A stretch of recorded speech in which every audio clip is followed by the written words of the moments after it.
우리가 함께 읽었던 요한복음 4장 24절의 말씀은 예배와 관련해서 가장 중요한 말씀입니다. 그 예배에 대한 핵심을 우리에게 보여주고 있습니다. 헛되이 예배하지 않기 위해서 우리가 기억해야 될 가장 중요한 내용들을 담고 있습니다. 하나님은 영이시니 예배하는 자가 영과 진리로 예배하라. 하나님은 영이시니 특별히 어려울 것도 없습니다. 하나님은 영이시니 예배하는 자가 영과 진리로 예배하라.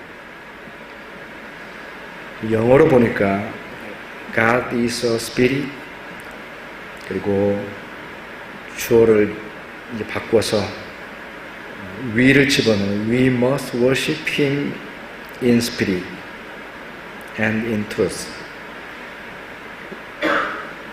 하나님은 영이시기 때문에 영으로 예배한다. 오늘 말씀의 주제는 이 주제가 됩니다. 참된 예배를 드리기 위해서는 하나님께서는 영이시기 때문에 우리는 영으로 예배해야 하고, 우리의 예배는 영적인 예배가 됩니다. 그래야만 빗나가지 않습니다. 헛되지 않습니다. 하나님은 영이시기 때문에 만일 우리 자신을 생각하면 우리 육체를 가지고 있기 때문에 육체가 만족스러운 육적인 예배로도 충분히 부족함이 없습니다. 충분합니다. 됩니다. 온전합니다. 그러나 이 말씀에서 분명하게 얘기하고 있는 것은 하나님은 영이시기 때문에 우리는 영적으로 예배해야 되고 영으로 예배해야 된다라고 말씀하고 있습니다. 우리가 이 사실을 기억하면서 참된 예배로서 영적인 예배, 다 같이 한번 저를 따라서 해주시면 좋겠습니다. 하나님은 영이십니다. 영적인 예배를 드립시다.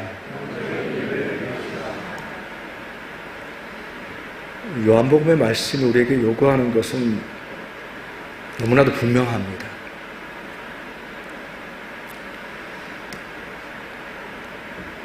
가장 먼저는 오늘 말씀에서 우리에게 분명하게 보여주고 있는 것과 같이 영적인 예배가 무엇인가? 그렇다고 한다면 영적인 예배는 뭘까? 그 영적인 예배는 가장 먼저는 말씀 그대로 영이신 하나님께 드려지는 예배입니다. 하나님께 드려지는 예배입니다. 너무나도 당연한 얘기죠. 영적인 예배는 뭐냐? 영이신 하나님께, 하나님을 대상으로, 하나님을 향하여서, 하나님을 바라보면서 드리는 예배다라는 사실입니다. 지난주의 말씀과 같이 너희는 눈을 들어서 주목하여 보라라고 하는 우리의 시선이 이 땅이 아니라 하나님이라고 하는 사실을 분명하게 말씀하고 있는 것처럼, 그 말씀 속에서 누가 이 모든 것을 창조하였나 보라 라고 하는 창조주 되신 하나님과 그들의 모든 이름을 부르셨다라고 하는 구원주 되시는 하나님을 향하여서, 유일한 예배의 대상이신 하나님을 향하여서 예배하는 것이 영적인 예배입니다. 하나님께서는 영이시기 때문에 육체의 우리의 눈으로는 보이지 않지만 그 보이지 아니하시는 하나님을 향하여서 예배하는 것입니다. 우리의 예배의 대상이 분명한 것입니다. 사람들의 경우에는, 우리 자신의 경우에는 어떻습니까? 보이지 않는 것에 대해서는 무관심합니다. 보이지 않는 것에 대해서는 관심을 갖지 않습니다. 대부분 보이는 것이 전부이며, 인간은 보이는 것과 관련해서 모든 것을 판단할 수 있고 모든 것을 알 수 있다, 이렇게 생각하면서 살아갑니다. 보이는 것이 전부이다. 보이는 것을 추구하면서 살아갑니다. 보이는 것은 그렇기 때문에 우리 가운데 유혹적인 것이 되는 것입니다. 보이는 것이 전부이고 그 보이는 것을 통해서 내가 모든 것을 알 수 있고 모든 것을 판단할 수 있고 내가 판단할 수 있다. 내가 결정할 수 있다. 그 삶의 테두리에서 살아가는 것입니다. 하나님께 예배한다라고 하는 것은 보이지 않는 영이신 하나님께 예배하는 것을 의미합니다. 보이는 것들을 추구하다가는 그 보이는 것의 유혹 속에서 우리의 삶이 죄악 가운데 빠지고 타락하게 되는 것을 보게 됩니다. 우리가 한 가지 이미지를 우리가 볼 수가 있는데, 네, 인터넷에서 가져온 이미지입니다.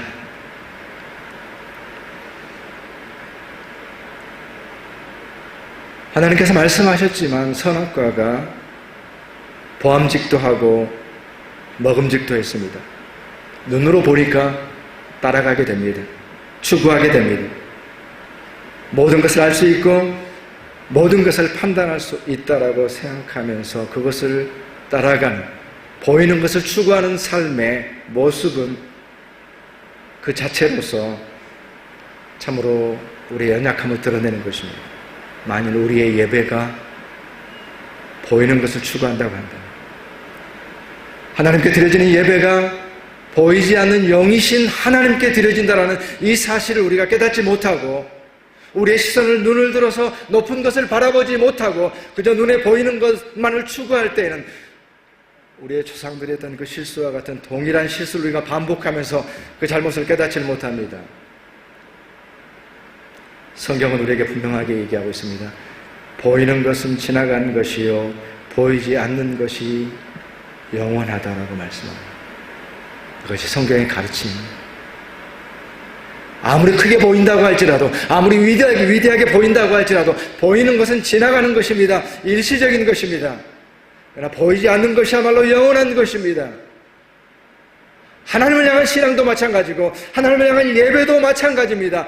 영원한 예배가 되기 위하여서, 하나님께서 받으시기 위한 예배가 되기 위하여서 영이신 하나님을 향한 예배를 드려야 되는 것입니다. 보이지 않는 것이 영원한 것입니다. 그렇기 때문에 영적인 예배는 보이지 않는 영원하신 하나님의 임재 가운데 드려지는 예배입니다. 하나님의 계심, 보이지 않으시는 하나님의 계심, 하나님의 임재, 이게 중요합니다. 우리 모두가 보이는 것 따라가는 것은 쉽습니다. 보이는 대로 판단하는 것 쉽습니다. 보이는 그저 그 예배의 순서 따라가는 것은 쉽습니다. 그러나 우리의 예배는 영적 예배로서 보이지 않으시는 영원하신 하나님께 드려지는 예배가 됩니다. 바로 이 시간도 마찬가지입니다. 시편 22편의 말씀에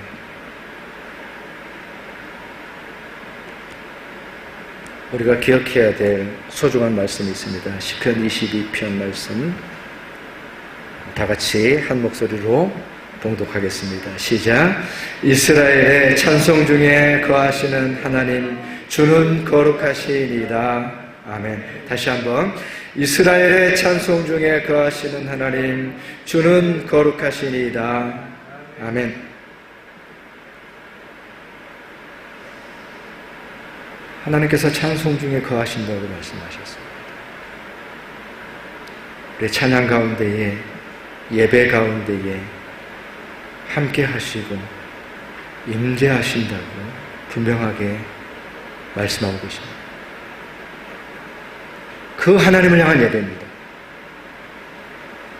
예배 가운데 이 시간 함께하고 계시는, 찬송 중에 거하시는 하나님, 우리의 찬양 중에 거하시는 하나님, 우리의 예배 가운데 거하시는 그 하나님께 예배하는 것입니다.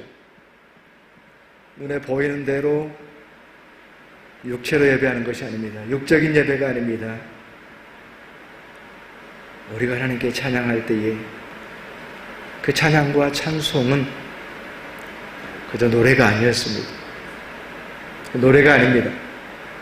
내가 좋아하는 찬양, 나에게 감동이 되는 찬양, 노래가 아닙니다. 하나님께서 그 찬양 중에 거하십니다. 하나님께서 그 예배 가운데 우리와 함께하여 주십니다. 바로 그것이 영이신 하나님께 드리는 예배입니다. 이 시간 우리와 함께 하시는 이 시간 예배 가운데 함께 하시는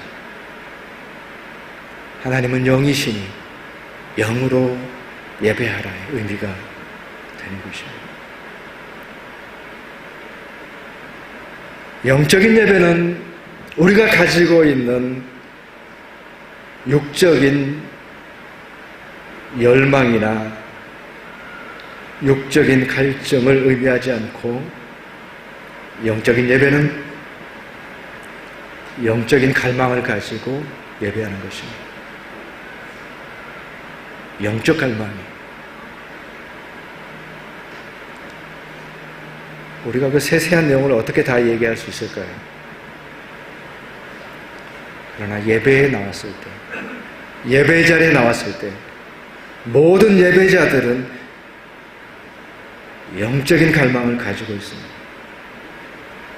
영적인 예배를 드린다라고 하는 것은 내 안에 영이신 하나님을 향한 그 목마름과 그 갈망을 가지고 예배에 나온다는 그런 의미를 갖게 됩니다. 하나님을 향한 목마름입니다. 하나님을 향한 간절함입니다. 그 누구를 향한 것이 아닙니다. 그 누구의 위로가 아닙니다. 하나님을 향한 목마름과 하나님을 향한 갈망을 가지고 예배하는 그 예배가 영적인 예배가 됩니다. 헨리 나우엔이 하나님을 표현할 때 너머에 계신 분, 우리의 삶이 아니라 우리 삶의 너머에 계신 분이라고 말하면서 신앙생활과 영적인 삶을 그 너머에 계시는 하나님, 우리가 손을 뻗어도 닿지 않으시는 그 너머에 계시는 하나님을 향한 영적인 발돋움이다, 이렇게 정의를 했습니다. 영적인 발돋움입니다. 하나님을 향합니다. 그리고 끝없이 하나님을 향해서 발돋움하는 것, 리칭 아웃하는 것, 그것이 영적인 삶이라고 얘기했습니다. 그것이 바로 예배를 의미하는 것 아닐까요? 하나님을 향한 갈망을 가지고 하나님께로 리칭아웃하는 그러한 삶의 자세를 가지고 그 갈망을 가지고 나오는 것이 영적인 예배의 자세가 되는 것입니다. 그래서 시편 기자가 42편에서 우리에게 얘기하고 있는 것처럼 이 말씀도 다 같이 한번 봉독해 볼까요? 읽겠습니다. 하나님이여, 사슴이 시냇물을 찾기에 갈급함같이 내 영혼이 주를 찾기에 갈급하나이다. 내 영혼이 하나님 곧 생존하시는 하나님을 갈망하나니. 아멘. 사슴이 시냇물을 찾기에 갈급함처럼 내 영혼이 하나님을 찾기에 갈급하다라고 하는 이 시편 기자의 마음은 어떤 것이었을까요? 그의 갈망의, 갈급함의 내용은 무엇이었을까요? 그가 원했던 것은 무엇일까요? 사슴이 시냇물을 찾듯이 그것은 육적인 목마름이 아닙니다. 영적인 목마름, 하나님을 향한 갈급함입니다. 예배 자리에 나올 때마다 그 하나님을 향한 간절한 갈망. 근데 이 시편의 말씀을 보게 되면 사슴이 시냇물을 찾아서 이렇게 헤맨다라고 하는 것을 보통 이제 보게 되면은 이렇게 사슴이 그냥 고개를 하늘을 들면서 뭔가 좀 목마른 듯한 그런 표정으로 우뚝 서 있는 그런 우리가 이미지를 많이 생각을 하게 되는데, 물을 찾아서 갈망한다, 갈급하다라고 하는 것은 그 정도의 의미가 아닙니다. 그러다 보니까는 최근에 과학 잡지에도 연구가 돼가지고 발표가 된 내용이 있는데, 그거는 뭐냐면은 사막에서, 물이 없는 사막에서 짐승들이 물이 없기 때문에 심지어는 스스로 샘을 파는 그러한 모습들이 관찰이 된다고. 땅이라도 파서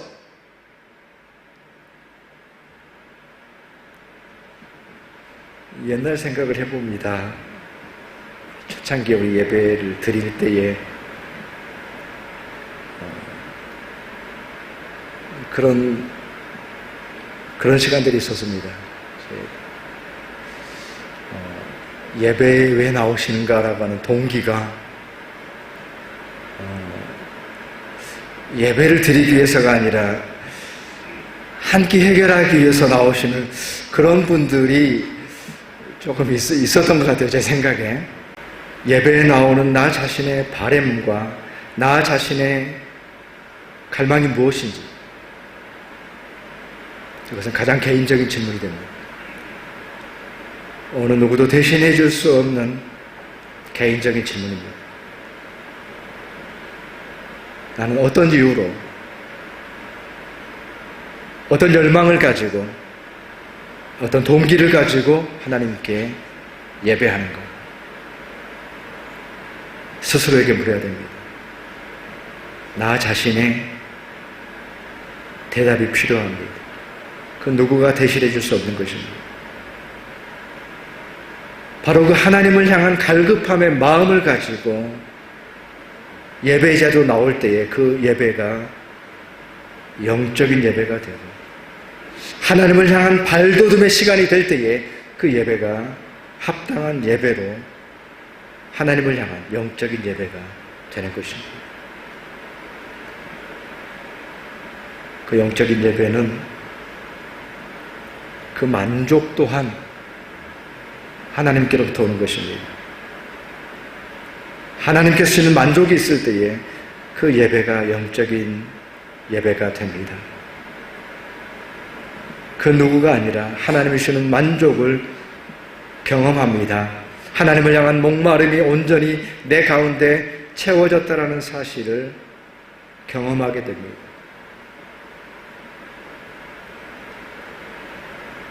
인간에게 있어서 가장 중요한 것이 사랑이라고 그러죠. 사랑이라고 하는 것은 눈에 잘 보이지도 않고 그게 뭐가 중요할까? 그러나 한 사람이, 한 인간으로서 온전해지기 위해서 사랑이 필요합니다. 사랑이 없다고 한다면 한 인간으로서 온전해질 수가 없는 것입니다. 마치 그런 것과 같이 사랑이 모든 것을 결정합니다 라고 하는 것과 같이 사랑이 뭐길래 모든 것을 결정해? 그러나 하나님 앞에 예배하는 자는 하나님께서 주시는 것으로 충만해져서 그것으로 인해서 살아가게 되는, 하나님이 주시는 만족이야말로 온전한 것이어서 참된 만족 가운데 살아가게 되는 것이 영적인 예배 가운데 우리에게 주어지는 것입니다. 그 누구라 할지라도 진정으로 영적으로 예배를 드렸을 때에 하나님 앞에 드려지는 그 영적 예배를 통해서 그 누구라고 할지라도 하나님께서 주시는 온전한 만족 가운데 거하게 되는 것입니다. 하나님께서 채워주시는 영적인 만족을 경험하는 것이 영적 예배가 되는 것입니다. 하나님께서 주시는 만족, 그 어느 것으로도 대신할 수 없는 그 만족인 것입니다. 누구든지 사도행전 2장 17절의 말씀에 하나님의 영의 역사가 어떠한 것인가를 우리에게 보여주고 있습니다. 다 같이 말씀을 함께 봉독하기 원합니다. 사도행전 2장 17절 말씀 같이 봉독합니다. 하나님이 말씀하시기를,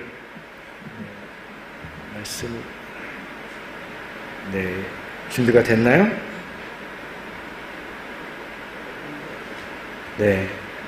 앞에 시스템이 조금, 사도행전 2장의 말씀은 하나님이 말씀하시기를, 성령 강림에서 말씀하시는 그 내용이죠. 하나님이 말씀하시기를, 말세에 내가 내 영을 모든 육체에 부어주리니 너희의 자녀들은 예언할 것이요 너희의 젊은이들은 환상을 보고 너희의 늙은이들은 꿈을 꾸리라. 아멘. 이 말씀을 우리가 자세히 보게 되면 성령의 역사, 영적인 역사가 일어날 때 그 가운데 어떠한 일들이 일어나는 것을 우리에게 보여주고 있습니다. 그 영적인 역사라고 하는 것은 모든 것을 초월합니다. 모든 한계들을, 모든 경계들을 뛰어넘는 것이 성령의 역사입니다. 그래서 분명하게 얘기해 주고 있습니다. 그래서 예배의 자리에서 우리가 느끼는 것은 그것입니다. 성령의 역사를 통해서 우리 모두가 하나님의 역사를 경험하는 것입니다. 그가 누구든지. 그렇기 때문에 모든 차이를 극복하고 어린 자녀들이 예언할 것이요 젊은이들은 환상을 보고 너희 늙은이들은 꿈을 꾸리라. 하나님께서 내 영을 모든 육체에 부어질 때 그러한 역사가 일어난다라고 하는 것을 우리에게 말씀해 주고 있습니다. 모두에게 부어지는 영적인 채우심이며 영적인 만족입니다. 성령의 역사를 통해서 우리에게 말씀해 주고 계신 것입니다. 어느 누구라도 할지라도 나 자신도 예외되지 않고 어느 누구도 예외됨 없이 모두가 이 영적인 채우심을 경험하게 되는 것을 말씀하고 있습니다. 영적인 감화와 영적인 감동.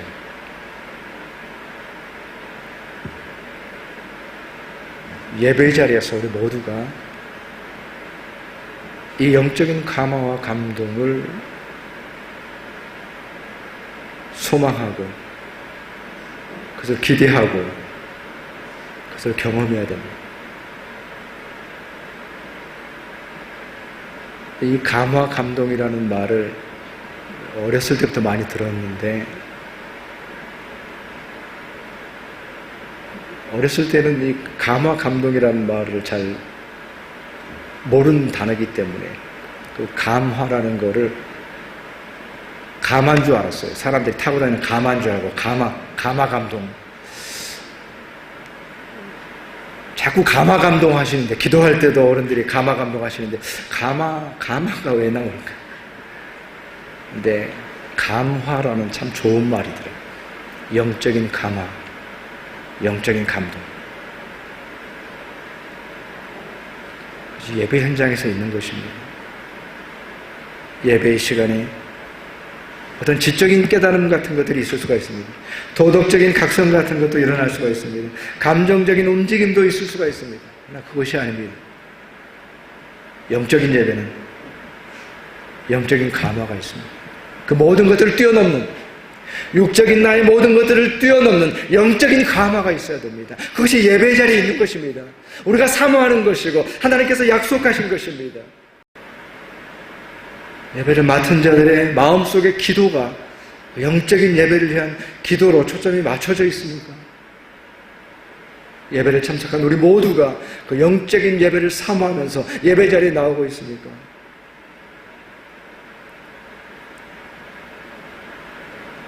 예배한다고 하면서도 예배하지 못하는 허송세월, 허송의 예배가 아니라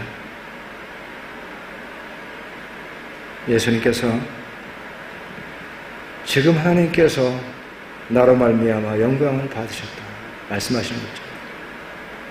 지금 하나님께서 영광을 받으셨다. 인자를 통해서 하나님께서 영광을 받으셨다. 지금 받으셨다 라고 예수님께서 말씀하신 것처럼 우리가 하나님께 드려지는 예배가 영적인 예배가 되어서 하나님께서 이 예배를 받으셨습니다. 하나님께서 이 예배를 통해서 지금 영광을 받으셨습니다라고 고백할 수 있도록 우리의 예배가 하나님이 받으시는 영적인 예배가 될 수 있도록 우리가 깨어 있어야 됩니다.